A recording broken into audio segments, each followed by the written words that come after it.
don't think they got any chance to win the series. They might win 2 games. That's all. That's all. Well, I watched them work out this morning, and the Russians are real good skaters, but I think the Canadian boys will take them. I think the Russians going to win it. Team Canada, 74. The underdogs with the Canadian public and the press. Selected players from the World Hockey Association. The National Hockey League and its players said no when Hockey Canada invited them to join forces. Team Soviet 74.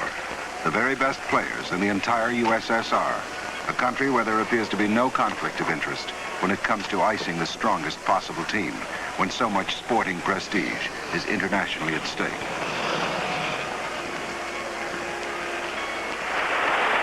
It's Canadian hockey versus Soviet hockey.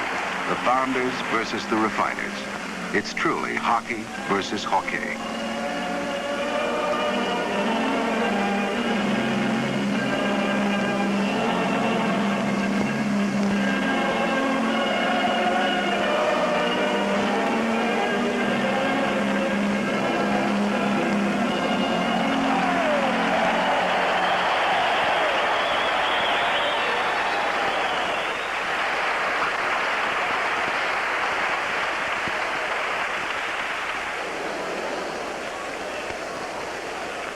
Prime Minister Trudeau and Soviet Deputy Chairman of Sport, Georgy Regulsky, shared the ceremonial face-off duties.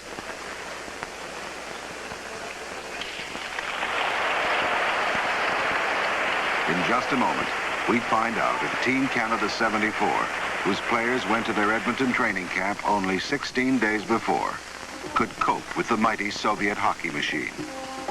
Kind of a different atmosphere here. There's not as many players. I think everybody's going to get a good chance here, and everybody's going to be in better condition, I think, than we were the last time. And I think we know what to expect now. Most of us, everybody's been watching them for years, and I don't think we'll underestimate them this time. Frank Mahovlich played in 1972 when Canada defeated the Soviets in a dramatic 8 games. So did defenseman Pat Stapleton. We have the experience of being able to look back at what happened in the last series and being able to study the movies. Going into the last series, it was like playing an unknown team or an unknown quantity. And as it turned out, it took a while to adjust. Even the intervention of Prime Minister Trudeau couldn't make this next fellow eligible with the NHL Team Canada of 1972. I don't think I've ever been to a camp where I've seen a greater group of guys with a better attitude than I have right here in Hockey Canada. It's just been fantastic, and if attitude means anything, and I know we all know it means a great deal, we're certainly going to be ready. Nobody doubted their attitude. The question was, how could Team Canada be in shape, in condition to skate with these well-prepared Soviets after only 16 days of training camp? The Soviet lineup had several familiar names. Forwards, Valery Kharlamov, Boris Mikhailov, Alexander Maltsov, Alexander Yakushev, and goalie Vladislav Kretiev, players who'd won the utmost respect of Canadian hockey in recent years.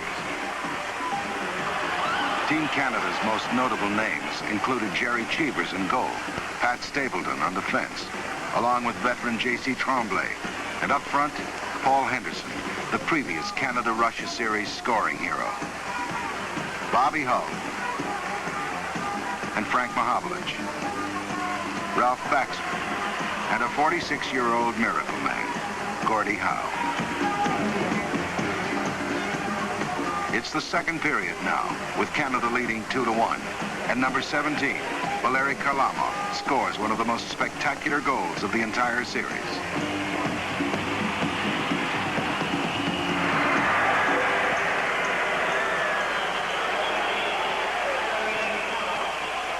Here's that patented Kharlamov deke again. A remarkable goal by a remarkable player who earlier in the game had a spectacular collision with Rezhan Houl. In recent years, there's been much talk about new and different Soviet tactics, but very little explanation. That's one reason why Hockey Canada arranged to film this series, using full-zone camera coverage.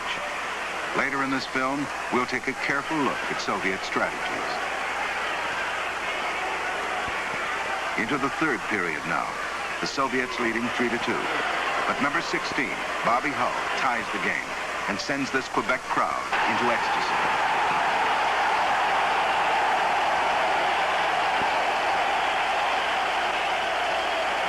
The Colisée was enraptured.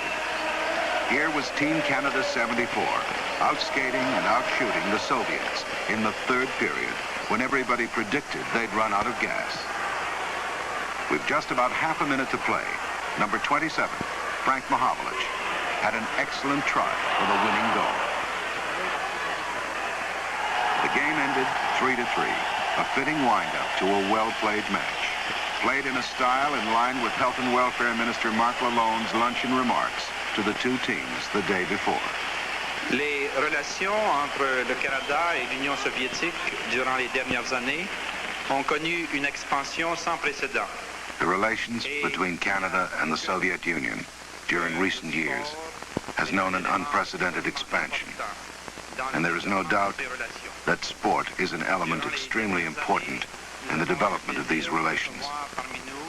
In the last few years, we've had the pleasure to receive representatives of the USSR in a number of sports, not only hockey. And these competitions that took place in Canada and Russia have contributed greatly in cementing the friendly relations between our two great nations. So in conclusion, I will only say to both teams, on behalf of the government of Canada and on behalf of all Canadians, best of luck to you all, and we stand behind both teams. Yeah.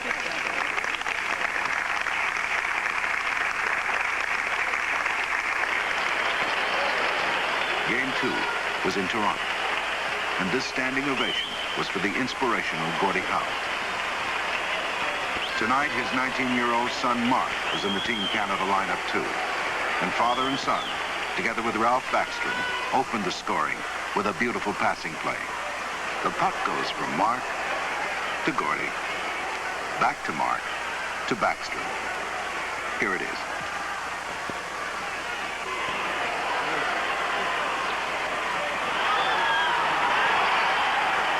Who says Canadian players have forgotten how to pass?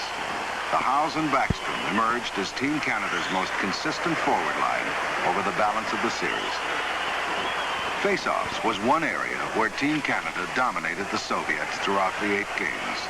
And Andre Lacroix wins this one, and then is right in position to make it 2-0 for Canada.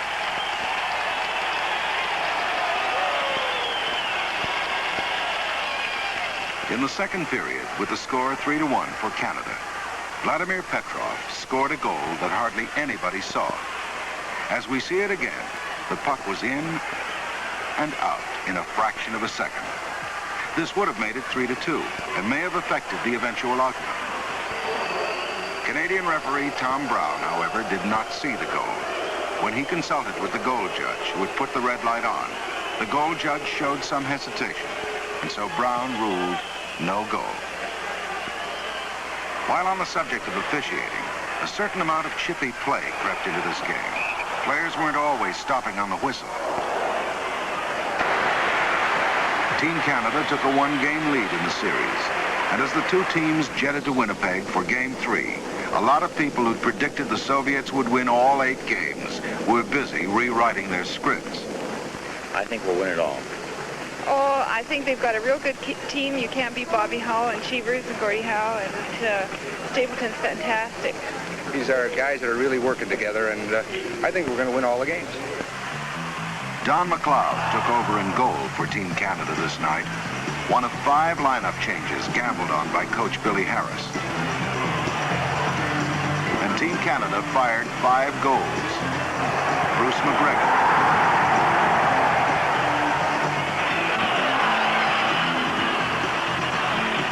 Tom Webster,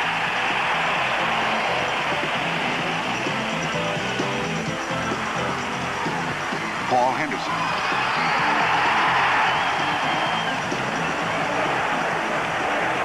Henderson again,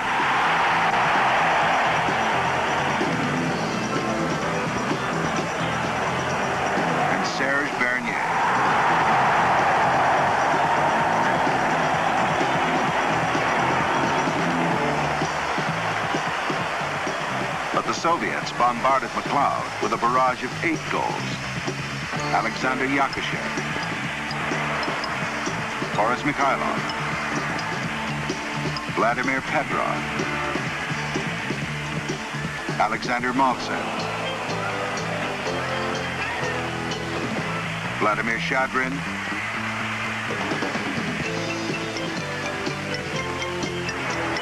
Alexander Bodanov, Yakushev again, and Yuri Lebedev.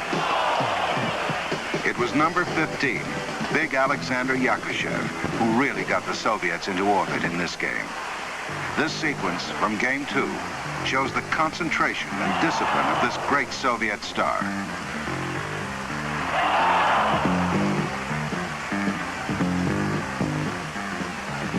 Nothing can deter him from his task.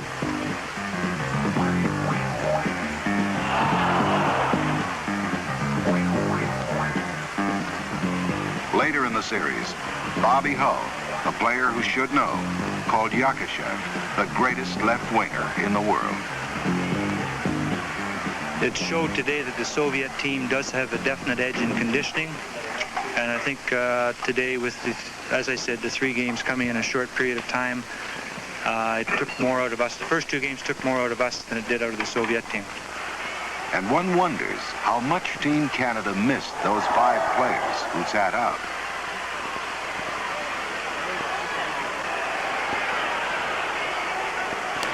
Victor Dombrovsky, a Russian referee, handled this game in Winnipeg, and the chippiness, which sprouted in Game 2, grew more prevalent. And so Winnipeg was the site of the highest scoring game of the series, 8-5. And now, after 3 games, the teams were all even.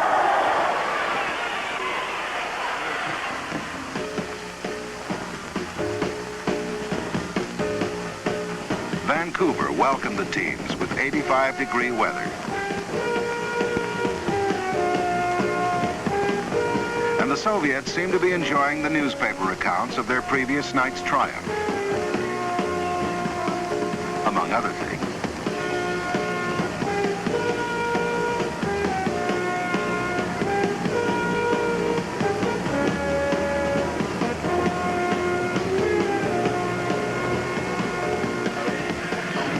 As we invade the privacy of Team Canada's dressing room prior to Game 4, you'll note Howe and Cheevers are back in the lineup.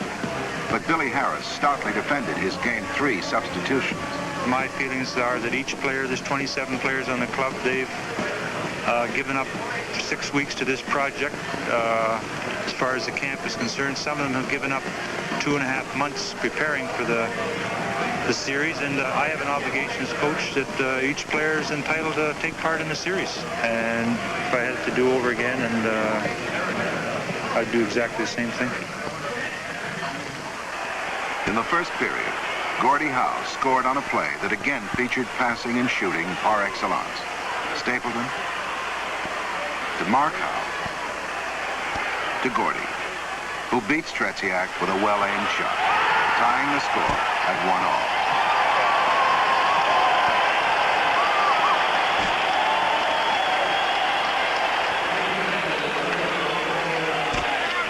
Big number 9 had just shown Tretiak and the world why he's professional hockey's all-time scoring champion.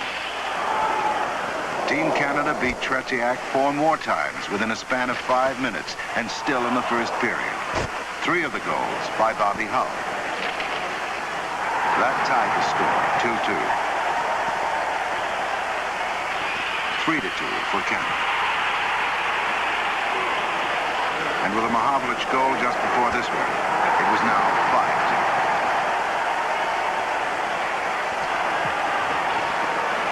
The high-powered Hull had been explosive in the earlier games as well. He now had 6 goals in 4 games, playing on a gimpy knee that would have sidelined a less competitive spirit. But Bobby'd missed one chance to play for Canada through no fault of his own, and he wasn't passing up this opportunity. Alexander Yakushev narrowed it to 5-3 in the second period. However, Team Canada seemed clearly in control of the game. But Polish referee Waldo Czapek was having his problems. The play was getting unnecessarily rough.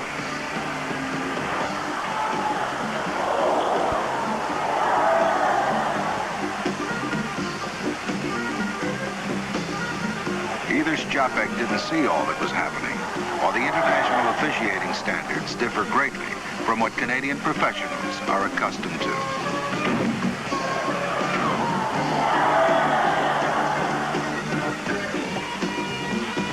In the third period, number 19, Vladimir Shadrin, took a spear in the back of the knee. The referee missed that infraction, but at the very next opportunity, Shadrin retaliated with a slash against Johnny McKenzie. And off he went. This was typical. Missed the original offender, but penalized the offended retaliator.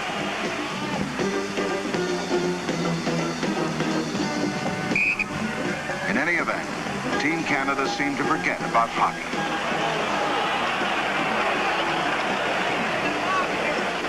But the Soviets didn't. With less than 3 minutes to go, they scored twice. Alexander Maltsev, then Alexander Gusev.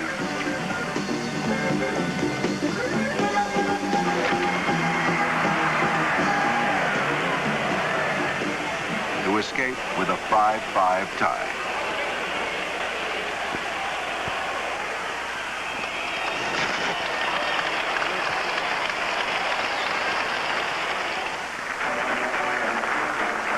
Both teams could smile at the post-game banquet.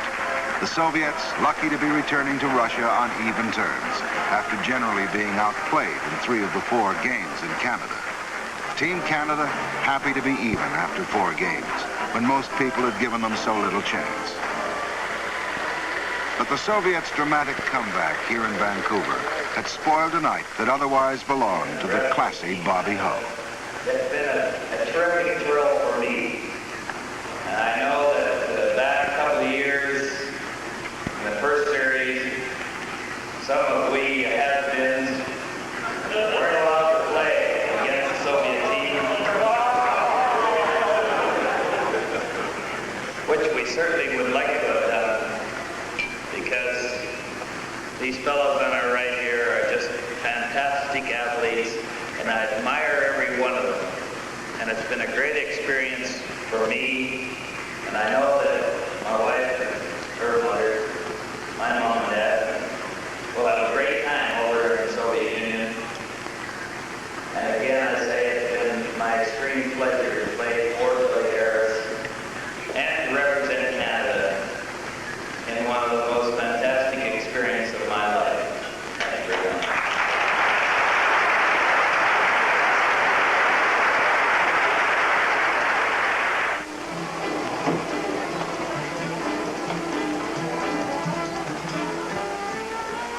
Finland was Team Canada's next stop. 8 days separated games 4 in Vancouver and 5 in Moscow. Team Canada, plus their wives and relatives, spent most of this time here in Helsinki, where they were hosted by Canada's ambassador, Cote, and his wife. Paul Henderson, yes, glad to see you. Got any more last-minute tricks up your sleeve? Oh, I don't know. What's up to see? The reference, of course, was to Henderson's 72 series heroics. In the meantime, here in Helsinki, Paul and others on Team Canada enjoyed Finland's world-famous saunas. And oh yes, they did play a tune-up game against a very outclassed Finnish national team. Team Canada won effortlessly 8-3. And one wonders if such an easy game helps or hinders when preparing to play against fellows like Yakushev, Karlamov, and Tretyak. After the series, Team Canada stopped in Prague for an encounter with a very strong Czechoslovakian national team.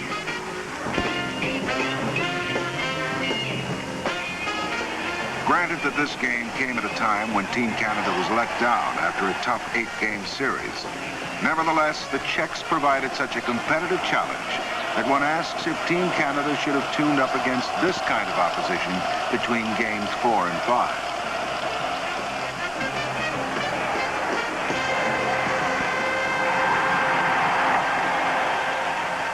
Gothenburg was the site of Team Canada's other mid-series tune-up game. Facing the Swedish national team was a better test than the Finns. Team Canada triumphed 4-3, but without really extending themselves. In retrospect, one can't help but wonder about the overall effect of those 8 days and 2 games between Vancouver and Moscow.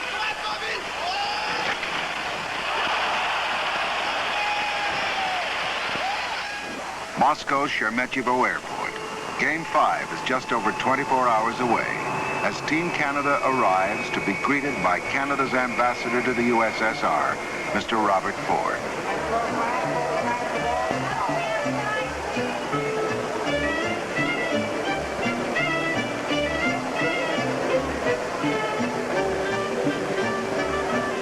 The Soviet ground crew personnel were anxious to get a glimpse of the arriving Canadians, as curious as the Canadians were about them and the Soviet Union. Several hours later, after laboriously clearing customs and immigration, and now too late to practice that day, Team Canada arrived at their downtown hotel, the Russia, the largest in Europe, which also housed Canadian fans who'd flown to Moscow to witness these final 4 games.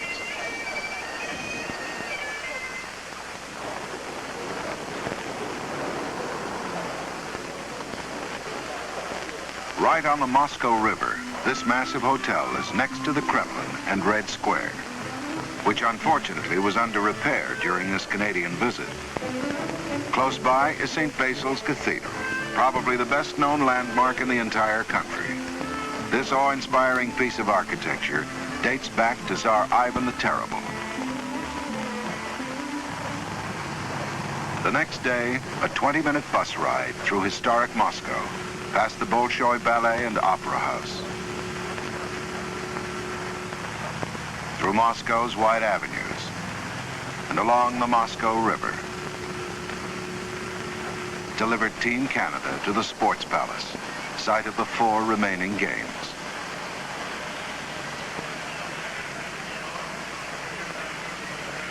Soviet broadcaster Nikolai Osarov arrives, as do several members of the Soviet team. The series was about to resume, here in a different world.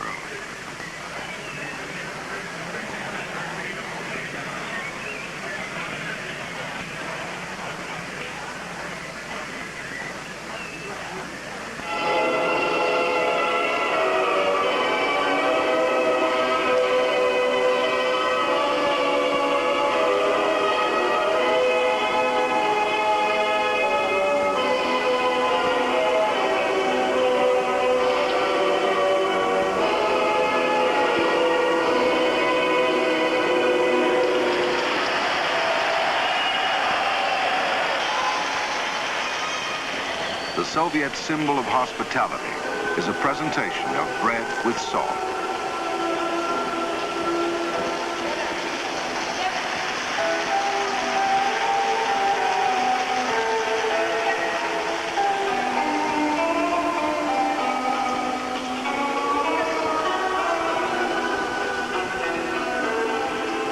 The pageantry of these customary opening ceremonies, the extra-wide ice surface, the Slavic faces, the clothes, especially the many uniforms, really make it abundantly clear that the USSR is a very different place from Canada. The chance to learn about our cultural differences is a bonus for all who take part in such an international series, be they participants or spectators.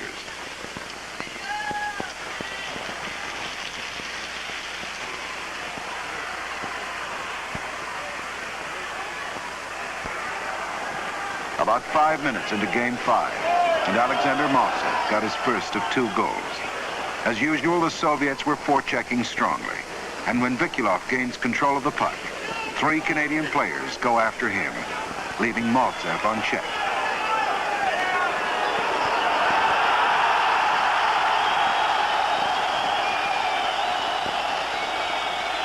Now let's look at some things which our cameras reveal about the Soviets' forechecking and their defensive strategy in general. They basically employ what they call their 2-1-2 system when forechecking. The wingers usually both go for the puck carrier. The center waits out in a deep slot position, ready to react to the play and in a potentially good scoring position should his wingers get the puck. The defensemen play a very interesting and key role because they will penetrate deeply into the Canadian end to attempt to check the play should it start to come out on their side.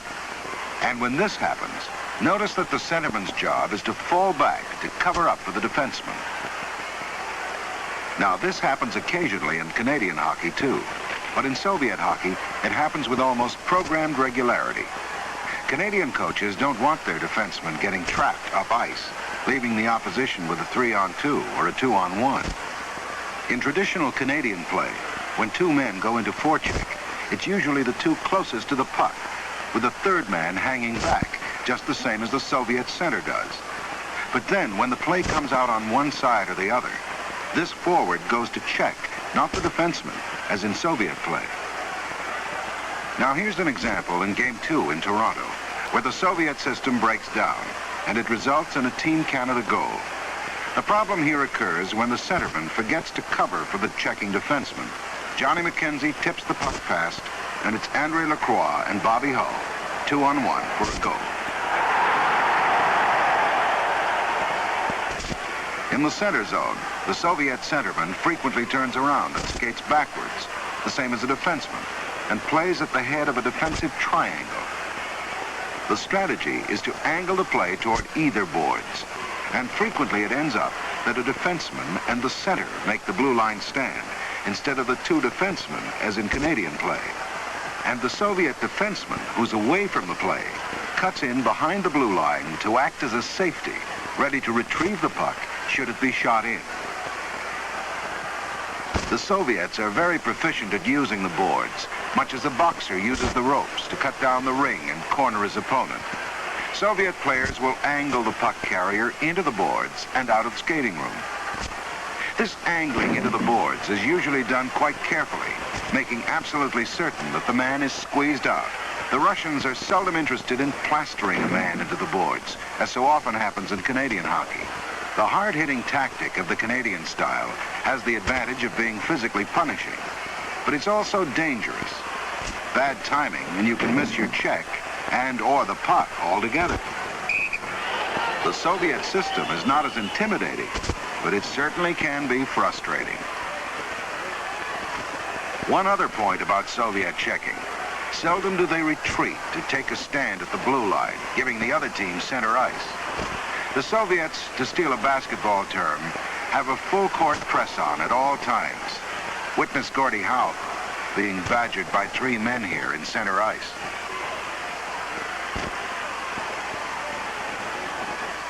Not big tactical differences, but things which, when well executed, force Team Canada to react and adjust. The same as playing under international officiating standards requires adjustment. Much was said about Waldo Chapek's refereeing of Game 5. But was he causing Team Canada problems? Or was it their failure to determine his standards and adjust to them? Billy Harris made this interesting statement at the time when he was choosing the team. I have found over the years that for a hockey player to participate in international competition, he has to be mature, he has to be able to control his emotions. It's quite different than playing on your own continent and playing in your own league.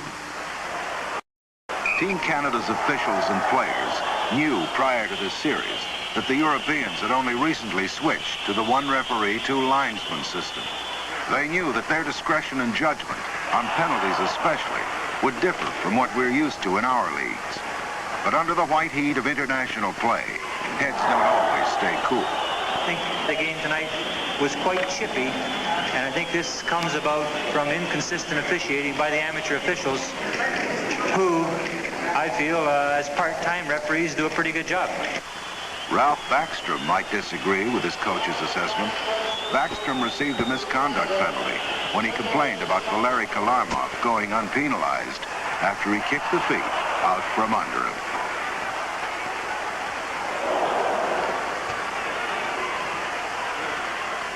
The discretion of the ruling's a little different over here, but actually all the game is just puck control, and if you have puck control, you got the game, regardless of what kind of rules you have. But when you're losing, it's a little upsetting. Puck control's the name of the game. spoken by a man who knows.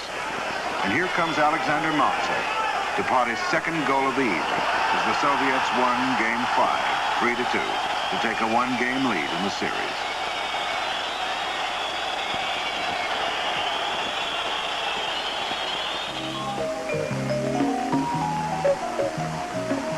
On their off days, Team Canada, as well as practicing, became tourists, taking in the sights.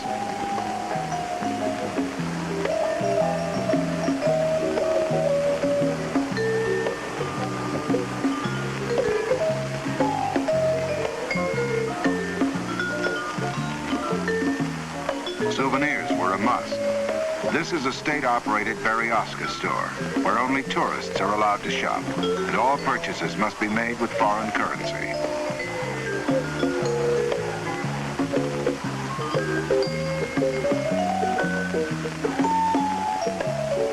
Wooden dolls and fur hats were favorite items.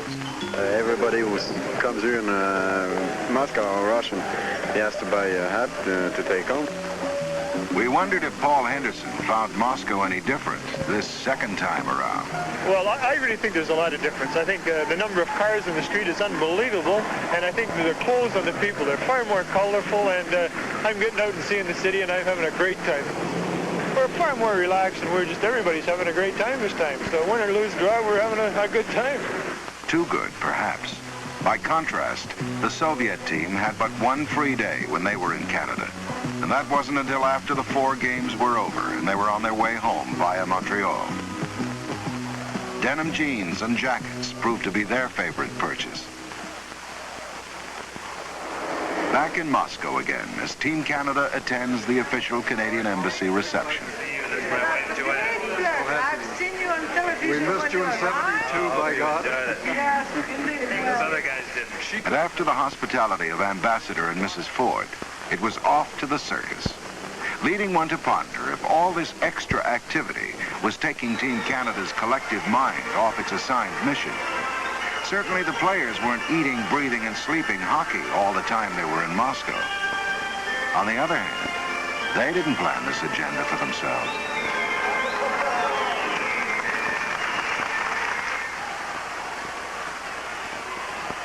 Game 6 started and finished on incidents revolving around Valery Kalarmov and Ricky Lee. Lee overskated the puck, and the ever-alert Kalarmov pounced on it, leading to a Soviet goal.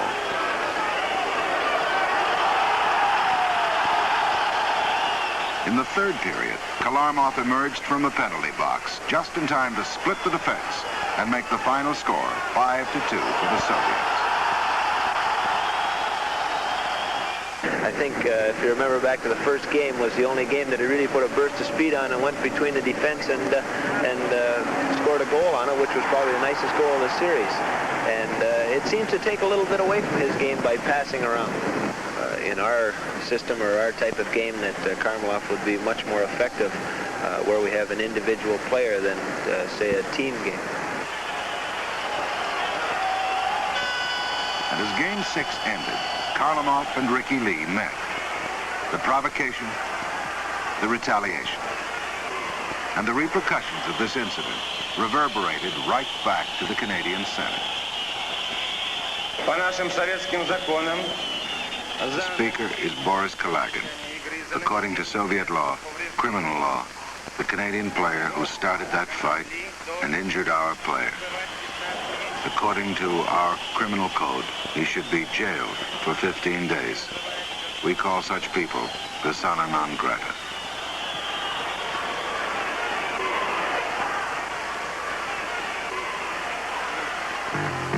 In Canada, and later in the USSR, the Soviets' number 6, Valery Vasilyev, dealt out some tremendous body checks.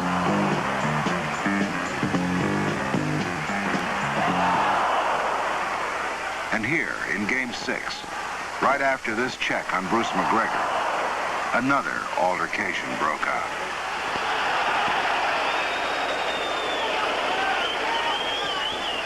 According to my international rule book, the player that starts a fight, and a fight is when somebody starts swinging at the opponent. It reads 10-minute penalty.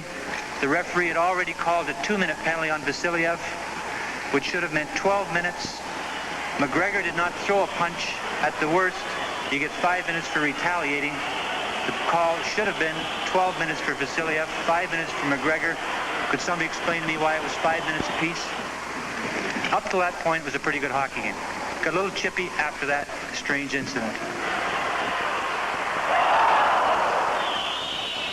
Again, we wonder if Team Canada wouldn't have met with more success if they'd adjusted their game style to referee Dombrowski, instead of allowing his inconsistencies and indecisiveness to get the better of them. Team Canada went to practice the next day, knowing they had to win both remaining games just to tie the series. I think the Soviet hockey team has really done well, and I think we've got a lot to learn from them. I really do. They are a bit dirty, but they know what they're doing too. And I just wish our team would play their hockey, and they were doing a little bit of the others. In the meantime, Boris Kalagin's boys enjoyed a brisk workout, knowing they needed only a tie to clinch the series. Watching intently were 50 Canadian amateur hockey coaches, a special tour group organized under the auspices of Hockey Canada and the CAHA, receiving full cooperation from the Soviet Ice Hockey Federation. These Canadian coaches got first-hand insights about what it takes to be a coach in the Soviet Union. They attended a special lecture at Moscow's renowned Institute of Physical Culture, and this practice session of the Red Army Bantam team. This is just one of the many exchanges of information ongoing now between Canada and other hockey nations. Communication fostered and encouraged by Hockey Canada. As we know, the Soviets make efficient use of what they call dry land training to condition their players. And often these fitness exercises are designed to simulate on-ice activities. For instance, that youngster looks to be stick handling with that heavy iron bar.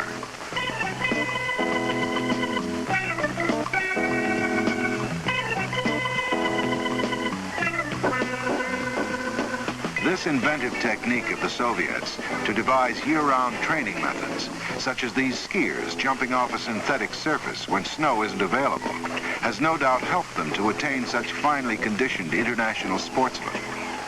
Incidentally, this ski jump is located in the Lenin Hills, overlooking the Sports Palace, where this hockey series took place. And this vantage point is the favorite spot in all of Moscow for wedding party pictures. Game 7, do or die for Team Canada. And it proved to be a spectacular hockey match, perhaps the finest hour in the long and notable career of number 14, Ralph Backstrom, who scored 2 of Canada's 4 goals.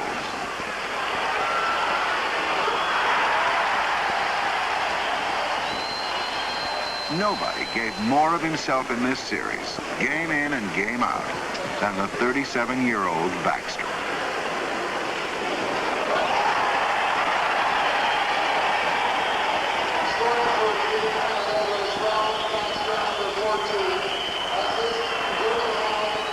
But Vladislav Tretiak, as usual, was at his stingy best in the Russian goal.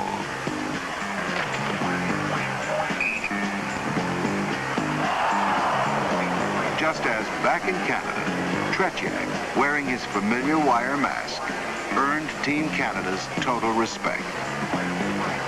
Another Soviet who attracted more attention as the series wore on was number 13, Boris Mikhailov, scoring the Soviets' 4th goal here in Game 7.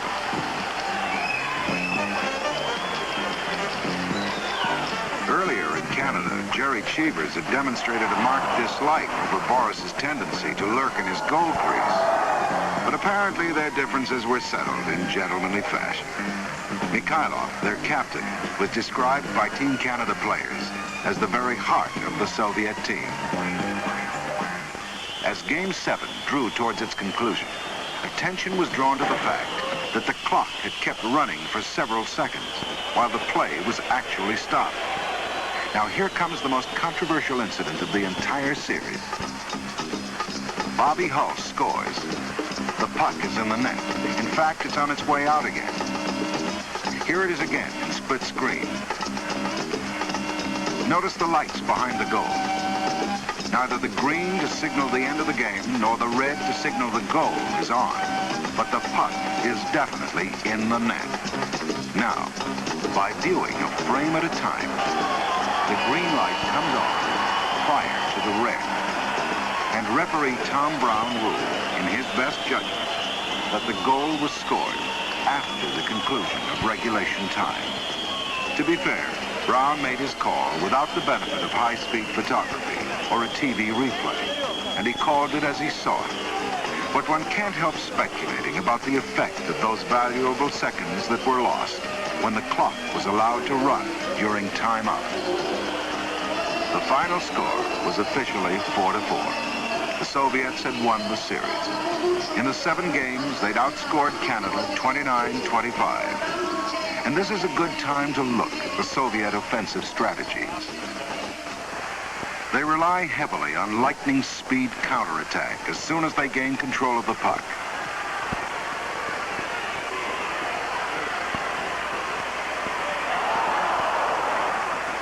Here, Team Canada has the puck in their end, and the Soviet wingers certainly not covering the Canadian pointman closely. The Soviet wingers like to worry those defensemen about potential fast breakaways.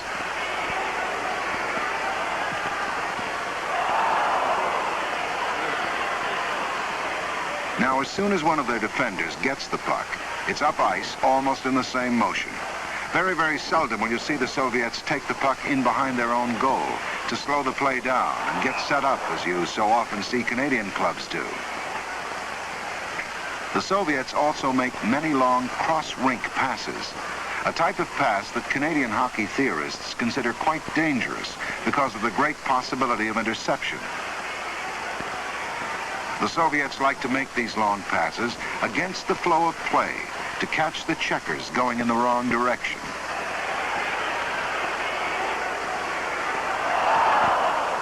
Here's why Canadian coaches think the long cross-rink pass is a no-no.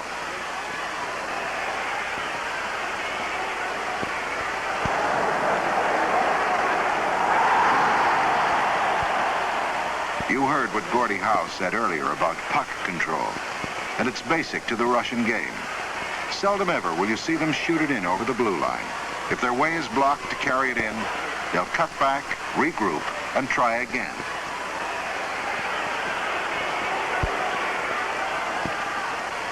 And the Soviet forwards have great flexibility of movement when on the attack. Left wingers come up on the right side and vice versa. And you'll often see the 3 Soviet forwards together over on one side of the rink, flooding a particular zone. And with their great passing skills, the manpower advantage they create in that flooded area is often enough to help them maintain possession and gain entry over the blue line, or an excellent scoring chance. Of course, the trademark of the Soviet attacking game is precision passing around the goal. Picture plays. Well, I think the effect of this series will be similar to the effect of the series 2 years ago. I think when you have international matches, there is an exchange of tactical ideas, plus there's an exchange of training methods. And when you have 2 hockey teams representing 2 different countries with different ideas, then I think the game of hockey is improved and it's beneficial for the spectators.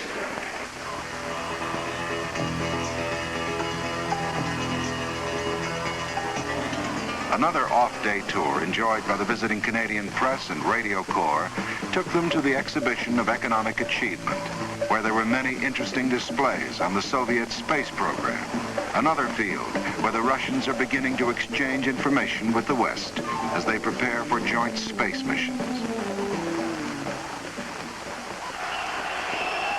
Game 8 could not change the outcome of the series, but Jerry Cheevers did not let up. He played the way he played throughout. Both Cheevers and Tretiak played in 7 games in this series, with Jerry allowing 1 less goal, 24-25. It's not surprising that the Soviet players said Cheevers was the best goaltender they'd ever faced in international competition.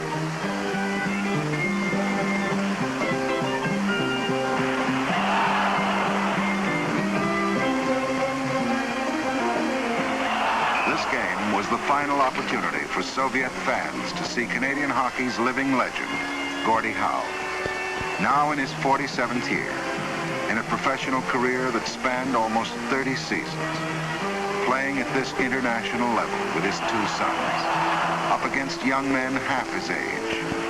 But he could still call on the skills and savvy that have made him the most revered player in the history of our game. But both teams had their big names.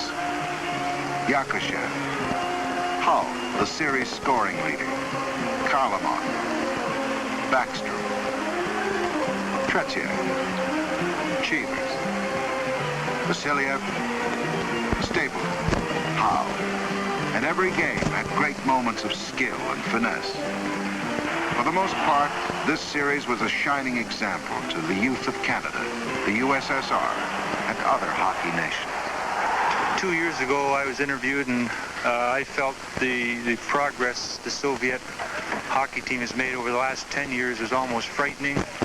And 2 years ago, I predicted within 5 years they'd be the champions of the world if they kept improving and coming up with great hockey players.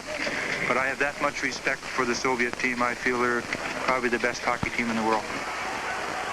Here's what Coach Kulagin said after the series in the Soviet National Magazine. In my opinion, the Canadian team was just as strong as the National Hockey League team we saw in 1972. I understand that they are already talking in Canada about the need